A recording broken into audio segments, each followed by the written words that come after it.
24 hours live from Future of Work 24 hours. How many hours have the conference been going now so far?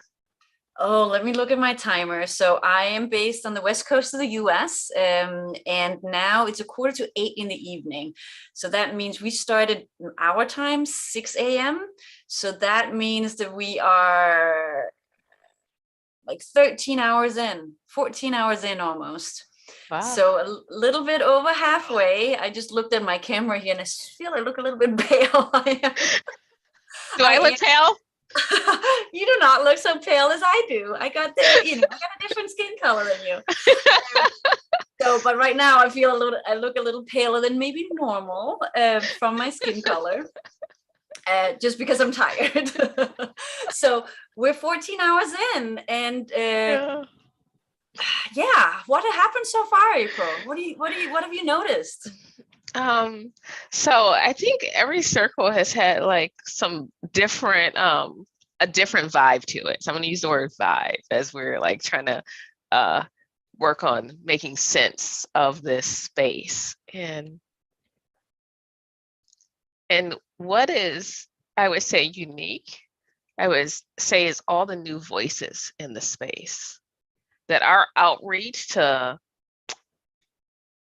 new voices within different communities is manifesting.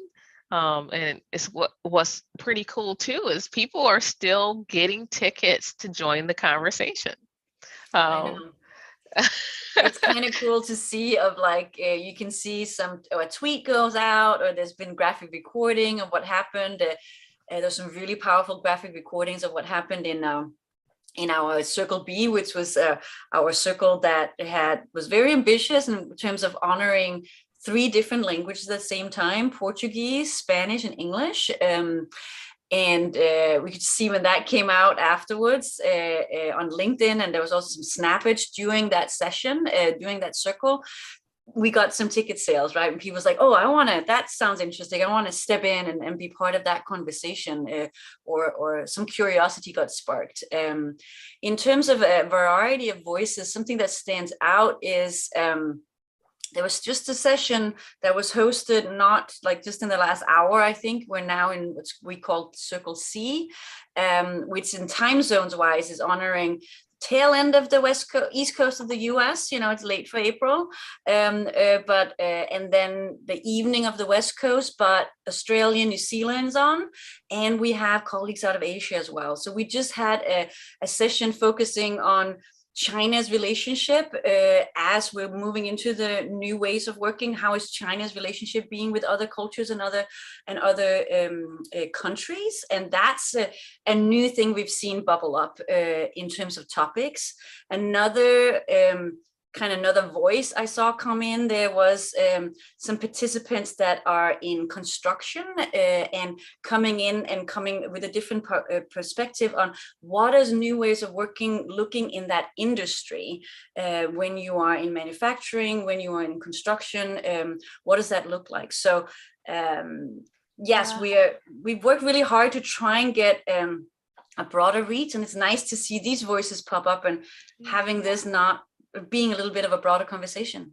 Yeah, it's been multiple people here in the education space, some people who have come in the product space, and many others who are tapping in here for the first time and say, oh, someone else told me about it. I wanted to drop in and learn, and this is what I'm looking to get from the conversation. This is what they're trying to unimagine, and that's been beautiful.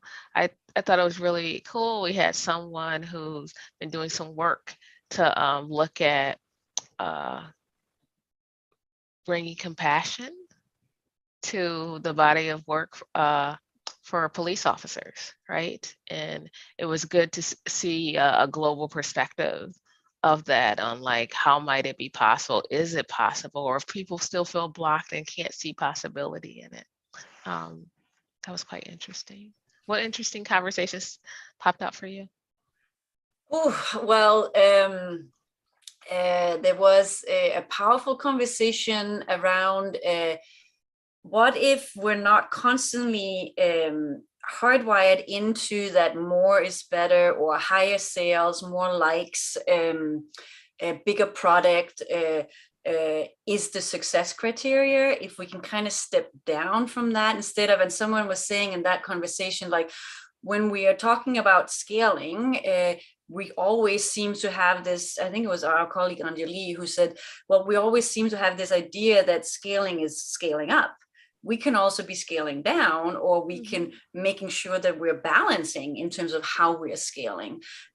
So we had some interesting conversation around time, quality, and having those being measures instead of just outcome of more, higher, being success criteria, like broader, bigger, more customers, bigger profit being the success criteria. And some interesting conversation of, if those success criteria falls away, what does that then do for the dynamics in a workplace, or in valuing each other's input in as we're doing work together? Yeah, another interesting one was on like humans doing and humans being. Yes. It's interesting. Yeah. And it devolved in all sorts of different things, even just looking at human resources, and which I have spoken about oftentimes, that, people are not resources, they're people. And also re-looking at it. So sometimes you may see like human resource departments and organizations, they may take on a different nomenclature, but their behaviors are still the same, right? Yes. So that's like just changing the name from being like people and culture. If it's the same kind of measurements we go up against, then we're in the same patterns. We just, put a different paint on the front door, right? Lipstick on a pig, right? Exactly. Lipstick on a pig. In terms of having different voices in the space, there was also a couple of folks from earlier on, and I think they'll probably be coming again. That's what they mentioned. They were going to come step back in when they were done sleeping there on the East Coast. They're in DC area, and part of governmental organization in the US government around finances and productivity numbers. And that was really interesting for them to reflect on, wow, like how can we bring some of this to the financial colleagues that we have, who are always analyzing numbers and are really looking for those productivity numbers and looking for those monetary outcomes. This would totally splinter a lot of those folks' ideas of the labor market. So there was some interesting conversation in that session about how can they were literally asking, how can we bring some of this back to our colleagues without making them freak out? Like, how can we get some of these ideas? And there were great topics around how can we with small little work hacks strengthen the muscle of not having everything scheduled in, strengthen our muscle of little mini open spaces, doing lean coffees, open up for things that are unscripted and not an agenda that's set ahead of time, making decision as a collective. And that actually brought in some interesting reflections from other people in the room around the role of facilitators and coaches in the future of work, as guidance, as coaches to support these new methods, these new ways of getting us all comfortable in breaking some paradigms in terms of how we're doing work together. Yeah, a lot of very interesting topics to dive in and continue conversations on.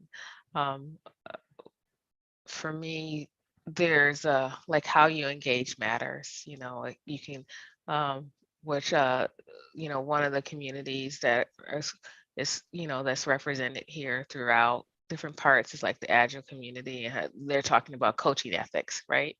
You have an entire initiative like focusing on coaching. How do we engage as coaches, right, and consultants in places ethically, right? Yes. As I always say, my job is to not have a job. That's how I engage versus trying to be a permanent fixture there. To me, that's ethic, you know, Yes. that's one way that I try ethically, you know. Yes. Yeah. Oh, yeah. So yeah, so those guiding, being that guide, being that facilitator, that definitely came up in terms of an important role in as we're moving forward in new ways of working. Um, what do you see happening kind of at the tail end? We're having two more circles. We're having a circle D starting shortly in the next hour. And then also circle E, which is a little bit shorter and kind of wrapping us up. Our next circle is our circle that's more honoring time zones out of Asia. What I expect to see is some of the push that I saw like in Circle B. I expect some of even more of that to see up in Circle D as we step into Asia, where you find some cultural differences with work. As far as that, have some conversations and just saying like what is possible in countries where they're under different type of regimes, you know, so work looks differently. We have to look at work in the Western world does not look the same work in other places. Yeah. And so in having that conversation, like we can't forget those things. And we're talking about all types of work, no matter how you work, everyone's invited, whether you're a knowledge worker or in service.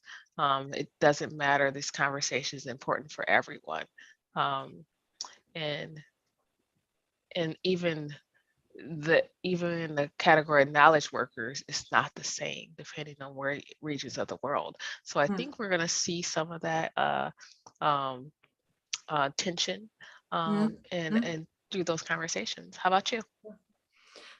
I'm just like, just as I was just saying this, sorry, I was about like, I just suddenly felt like we're like sports commentators. Like, so what do you think you're going to see in this? Like, when this team is meeting this team, and then I was like, what are we expecting?